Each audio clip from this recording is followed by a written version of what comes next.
Swayam Prabha. Digital India. Educated India.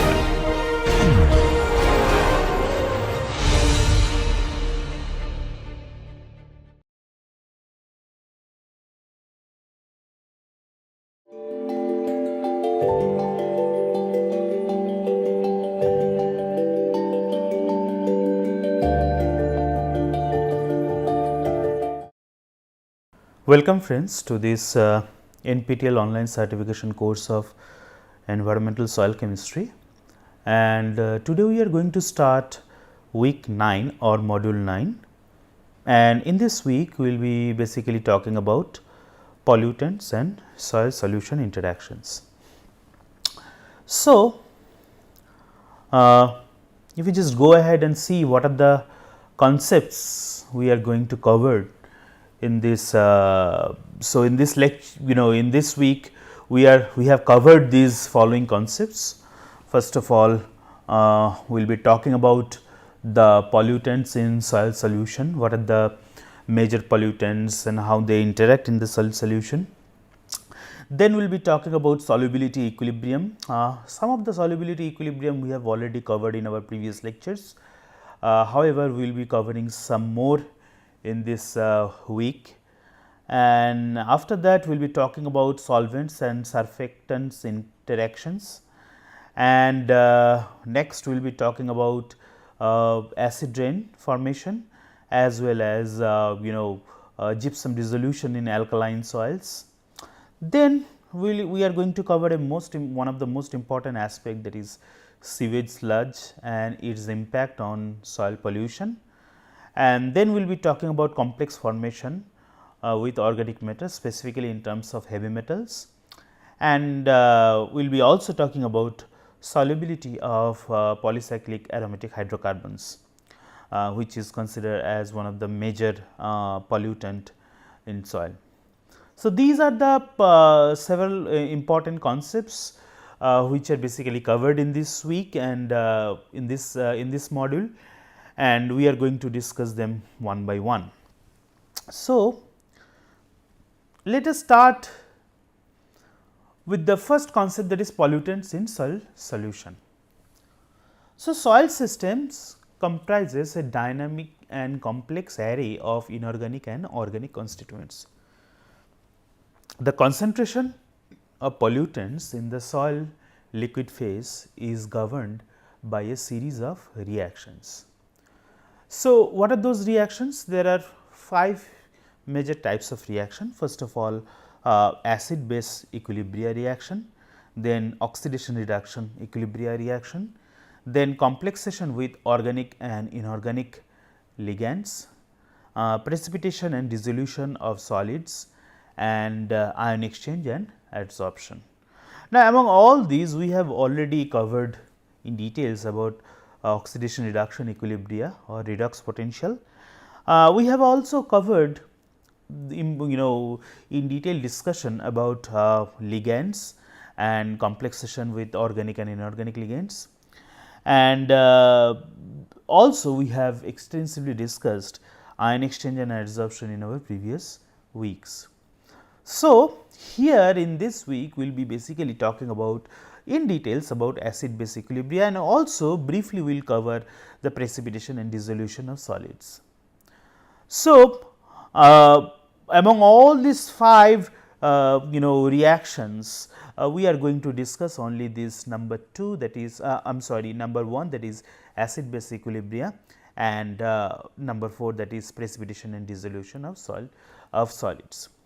So, remember that the rates at which these reactions occur with the rates of degradation of biological uptake control the concentration of the pollutants in the soil liquid phase. So, basically the rates at which this reaction occurs, that means the reaction rate controls the concentration of different pollutants in the soil liquid phases. So, if you see the interaction between free pollutant concentration in soil solution and how they change in the soil solution, how their dynamics change in soil solution, these diagram will help you to understand it clearly. So, let us consider this is basically the interaction between the reaction and soil system and the soil solution. So, if you can see here, there are free pollutant concentration in the soil solution. So, let us consider it can be anything, it can be either organic or inorganic. So, this free pollutant concentration in soil solution can either go to complex formation, and from the complex also it can go to the free pollutant in soil solution pool.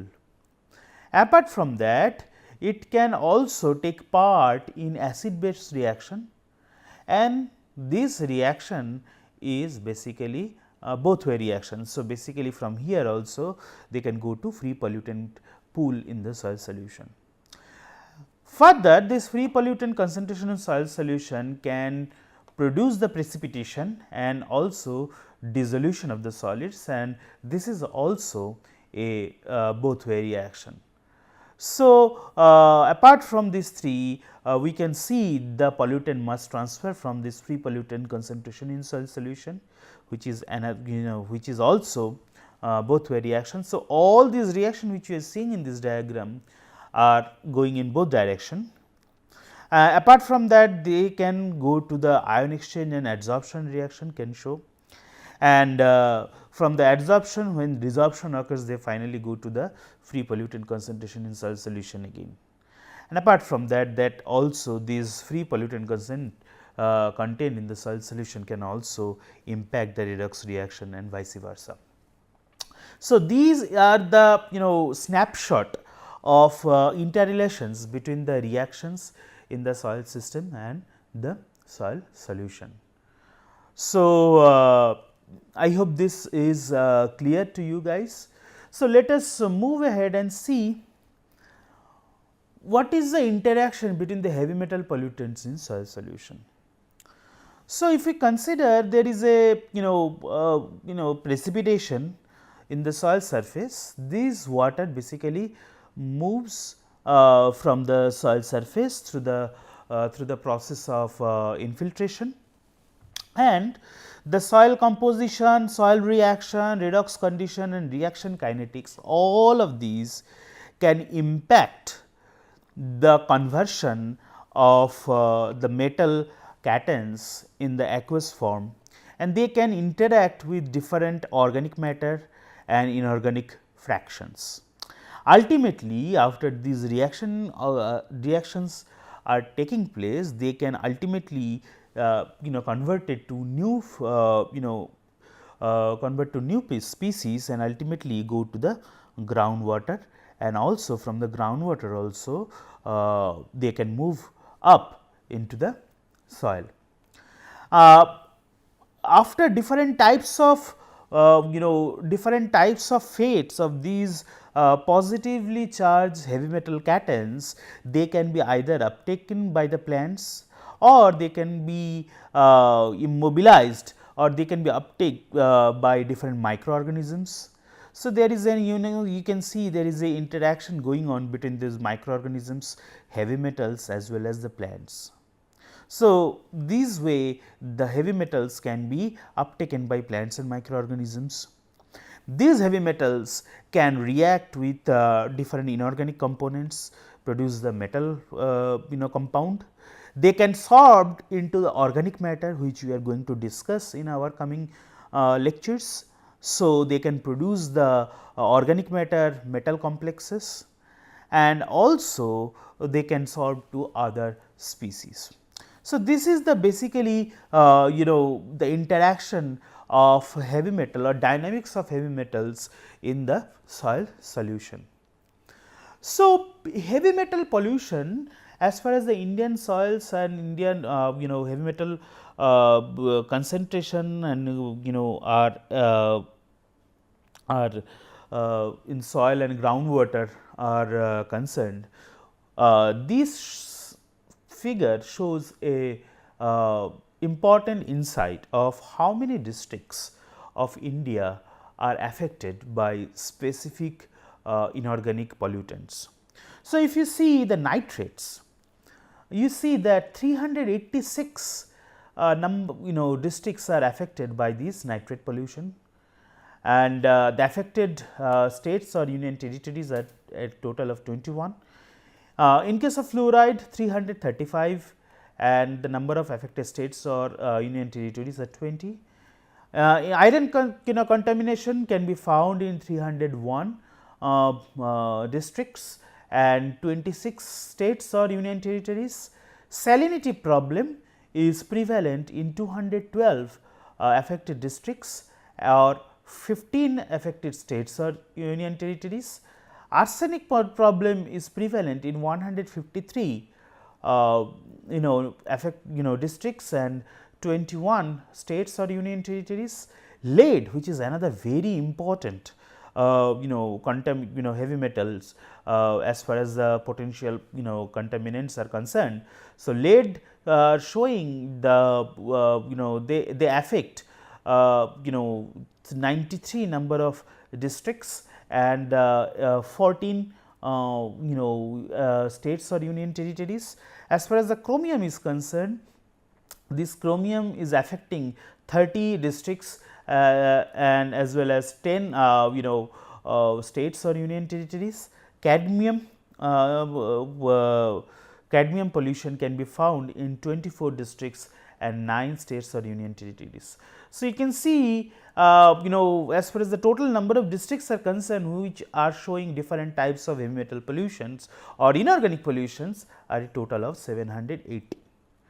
And remember that among all these different elements, inorganic elements, this lead, cadmium and chromium are basically considered as very potential hazardous heavy metals, and these we have seen that these are the elements which are basically present in the groundwater beyond the permissible limits. So, this is the data from 2018. We assume that this number of affected districts have increased, and it is possible due to the increased amount of industrialization as well as pesticides and other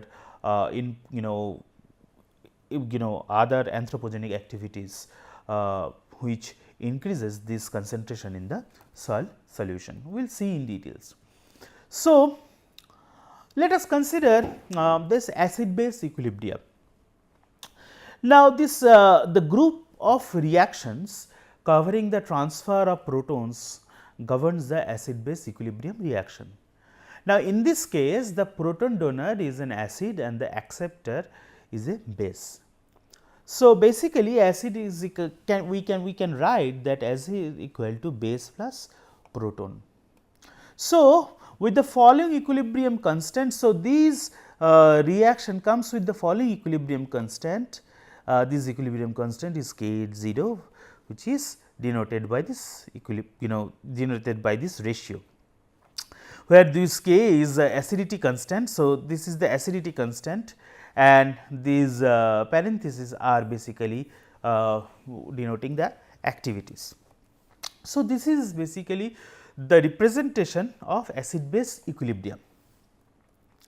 Now, given this acid base equilibria relationship where K0 is an acidity constant and these brackets are activities, this equation stipulates that for a given ratio of the activities of a particular acid and its conjugate base, the proton activity has a fixed value. So, if we consider that the ratio of a activities of particular acid and conjugate base is a constant, then the proton activity has a fixed value. So, this is basically the interpretation from there. So, in a system where we have a complex of 2 bases and 2 acids, the relationship becomes this, when acid 1 plus base 2 equal to acid 2 plus base 1, and the corresponding equilibrium under this condition can be represented by this K1 to 0 with the help of this ratio. So, ultimately we are getting the activities of base 1 multiplied by activity of acid 2 over activity of acid 1 multiplied by activity of base 2. So, this is for a single acid and single base, however, this is for complex of 2 bases and 2 acids. So, these are the equilibrium relationship between when these acids and bases are reacting together. So, this is in nutshell the acid base equilibrium. Now, we have seen that for a complex of 2 acids and 2 bases, the corresponding equilibrium is this one in our previous slide. So, we have already seen this is basically the ratio for this complex reaction. Now, remember that the soil solution being an aqueous system, H2O or water is the ever present acceptor. Now, for example, during the dissociation of an acid in the solution, these H3O plus or hydronium will be one of the dissociation products, and the acid strengths of this H acid relative to this hydronium ion will be a measurable parameter. So, in a dilute solution, the activity of this hydrated proton equal to this H3O plus, and the pH value characterizes the hydrogen ion activity. Now, under these all conditions, if we consider these conditions, so if we want to establish a relationship between pKa and pH, then we can establish this relationship that pH minus pKa equal to log of activity of base over activity of acid. So, this is a universal relationship. Okay. pH minus pKa equal to log of base activity by acidic activity. Now, you may ask, okay, sir, what is the pKa value? Now, to define a pKa value, this is pKa value is one method which is used to indicate the strength of an acid. Remember that this pKa is the negative log of the acid dissociation constant or Ka value. So, if you consider the acid dissociation constant Ka, then the negative logarithm of this acid dissociation constant or Ka is basically the pKa value. Now, a lower pKa value indicates a stronger acid, that is a lower value indicates the acid is more fully dissociates in water. Again, this Ka stands for the dissociation constant of an acid, and pK is basically the negative logarithm of this Ka value. So, obviously, a lower pK value means a stronger acid, that means more dissociation, that is the lower value indicates the acid is fully dissociates in water. For example, the pK of acetic acid is 4.8, while the pK of lactic acid is 3.8. So, using the pK values, one can see that lactic acid is stronger acid than that of acetic acid. Since the pK value of lactic acid is less than the pK value of acetic acid, that means lactic acid is more strongly dissociates in water as compared to the acetic acid, and that is why lactic acid is stronger acid than that of acetic acid. So, we have covered the acid base equilibrium. Next, let us talk about the precipitation dissolution mechanism. Now, under various physiochemical conditions, a process of dissolution and precipitation of minerals in water occurs. It is a complex interplay between different physiochemical conditions. Now, this reaction is more common for the natural systems and plays a lesser part in the fate of the pollutants. So, although this precipitation dissolution is more common in natural system, however, it plays a lesser part in the fate of the pollutants. Now, the extent of the dissolution or precipitation reaction for systems that attain equilibrium can be estimated by considering the equilibrium constant. So, we have already seen what is the equilibrium constant. Now, remember that the precipitation of chemical can only occur at supersaturation, since dissolution ends only at water saturation. So, when there is a supersaturation, only in that condition there will be precipitation. Now, in the soil medium, the dissolution reaction is a heterogeneous chemical reaction. So, it is necessary to characterize the solubility in terms of a solubility product with an equilibrium constant, which can characterize the solubility as well as predict how solution variables can change the solubility. So, that is why there is a solubility product relationship, or we have already discussed the solubility product relationship in our previous lecture. So, I am not going to further discuss that in details. However, let us just consider the when this condition. So, when the dissolution in water of an electrolyte comprises a cation An plus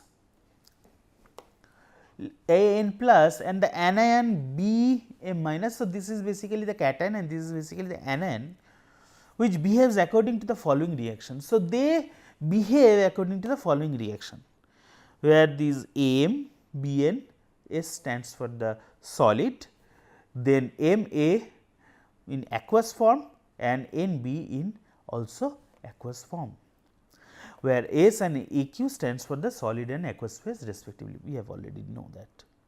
Now, the equilibrium condition is in this reaction, the equilibrium condition is Am, Bn, S equal to the. So, the activity of this solid will be the multiplication of the activity of this A in aqueous phase multiplied by this activity of B in aqueous phase, which gives the conventional solubility expression, that is KSO, which is basically the solubility product, and these brackets basically shows the activities. So, you can see the aqueous in the aqueous media, the activity of the cation when we multiply the activity of anion in the aqueous condition will get will give us the solubility product constant. So, this formula assumes that the activity of the pure solid phase is set equal to unity. Okay. So, this is the expression of solubility product when we are considering the electrolyte with an cation A plus, An plus and anion Bm minus and their dissolution in the aqueous phase. So, it is considered that a possible test to determine whether a solution is over and under saturated. I told you that there will be precipitation only when there is over saturated or super saturation. So, how to predict where there will be super saturation or when there will be precipitation or not. So, it is considered that a possible test to determine whether a solution is over or under saturated would be to check whether the dissolution free energy of the solid chemical is positive, negative or 0, and to compare that ion activity product. Now, we have already discussed this ion activity product but I am going to repeat it here. So, we have to basically consider this dissolution free energy of the solid chemical, whether it is positive, negative or 0 as compared to the ion activity product. Okay. So, we have to consider this compare this ion activity product or IAP with this solubility product constant. So, the state of saturation of the solution with respect to the chemical in solid state is defined when this ion activity product is greater than the solubility coefficient, then or solubility product coefficient, then we consider it is oversaturated, and when there is an oversaturated, there will be precipitation. Okay. And when the IAP will be equal to the solubility product constant, then it will be in equilibrium or saturated condition. And when the IAP will be less than KSO, then there is undersaturated, and there is a possibility of dissolution. So, you can see here the condition for precipitation and dissolution. In case of precipitation, the ionic activity product has to be greater than KSO, and in case of dissolution, this IAP has to be less than KSO. And when the IAP is equal to KSO, then we consider this is a equilibrium or in saturated condition. So, I hope that now it is clear. So, remember that oversaturation leads to the precipitation of the chemical, and a chemical substance can exist in more than one crystalline form, but except at a transition temperature, only one thermodynamic stable for a given chemical composition of the system is possible. Remember that the metastable forms are more soluble than that of stable ones. Again, the chemical substance can exist in more than one crystalline form, but at a transition temperature only one is thermodynamically stable for a given chemical composition of the system. Okay. And these metastable forms are more soluble than that of the stable forms. So, if you see the relationship between the concentration and pH as given by Yaron et al. In 1996, this relationship will be, we can see this is the relationship between pH, concentration, and which condition it will be oversaturated or undersaturated. And in between this oversaturated and undersaturated, we can see the metastability limit and metastable conditions. Okay. So, this diagram basically shows that which the relationship between pH and the concentration and how they can manifest themselves in an oversaturated condition, as well as how they can be undersaturated, and what is the metastable limit inside. So,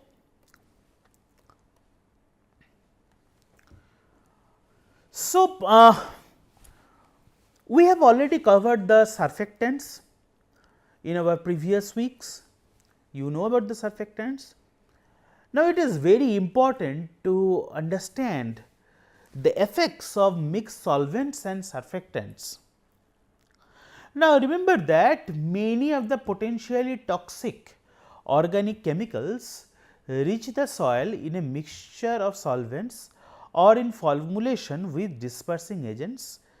In this case, the dispersing agents are surfactants, and this is a surfactant molecule. As you can see, it has both hydrophobic tail, hydrophobic side as well as hydrophilic sides. The hydrophobic tail is basically oriented so that they can be directly in contact with organic immiscible form.